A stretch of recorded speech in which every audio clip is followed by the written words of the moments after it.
রহমতের নবী ৬৩ বছর হায়াতের শেষে বিদায় বেলা বলে গেলেন, ও দুনিয়ার উম্মত, আমি নবী বিদায় নিয়ে যাই, তোমরা কোন ভাবে জীবনটারে চালাইয়া জান্নাতের পথে আগাইবা। রহমতের নবী পরামর্শ দিলেন, জমিনে আমার একদল কলিজার বন্ধু আছে, ওয়ারাসাতুল আম্বিয়া, উলামায়ে আহলে হক, এদের পরামর্শ নিয়া তোমার জীবনটাকে সুন্দর করে চালাও।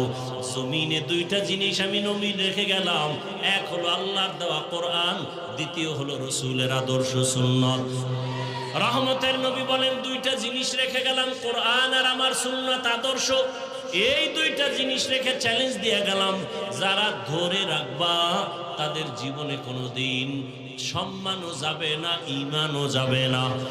ইমান ও সম্মান ধরে রাখো কোরআন আর আমার আদর্শের মাধ্যমে। আমার আদর্শ কই পাইবা?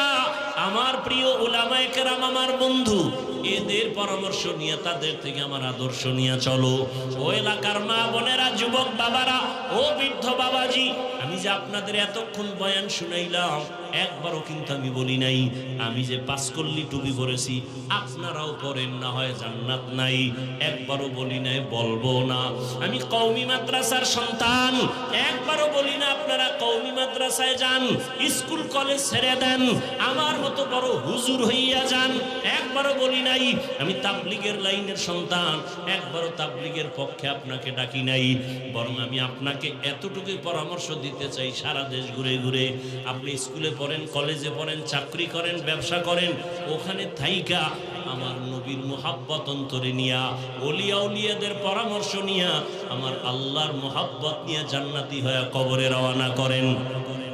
কেমনি স্কুলে থাইকা আল্লাহকে পাবেন? ও যুবক, আপনার মতো কত যুবক স্কুল কলেজে পড়ে, চাকরি করে, ব্যবসা করে, ৫ ওয়াক্ত নামাজ পড়ে, দাড়িওয়ালা নামাজি নাই? আপনি কেন পারবেন না? এরে আল্লাহর বান্দারা, একটা বাচ্চা হাঁটতে পারে না, শিশু শুয়ে আছে, মা বাবায় ধরে ধরে তাকে হাঁটা শিখায়। আব্বা এক জায়গায় বইয়া, আম্মা আর এক পার্শ্বে, মাঝখানে বাচ্চারে ধরে সাইরা দেয়, সাইরা দিলে বাবায় ওদিক দিয়ে হাত বাড়ানো। এভাবে চেষ্টা করতে করতে বাচ্চা হাঁটা শিখে।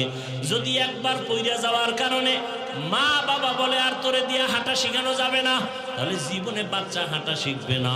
এভাবে শিখাইতেই থাকো, শিখাইতেই থাকো। আমি যদি মনে করি আমার নামাজটা আমি আল্লাহর জন্য যেদিন হবে সেদিন আমি পড়ব, খোদার কসম, এইভাবে ঘরে বসে থাকলে কোনোদিন আল্লাহর জন্য তোমার অন্তর তৈরি হবে না। আল্লাহওয়ালাদের মজলিসে যাও, তাহাজ্জুদের মুসাল্লায় দাঁড়াও।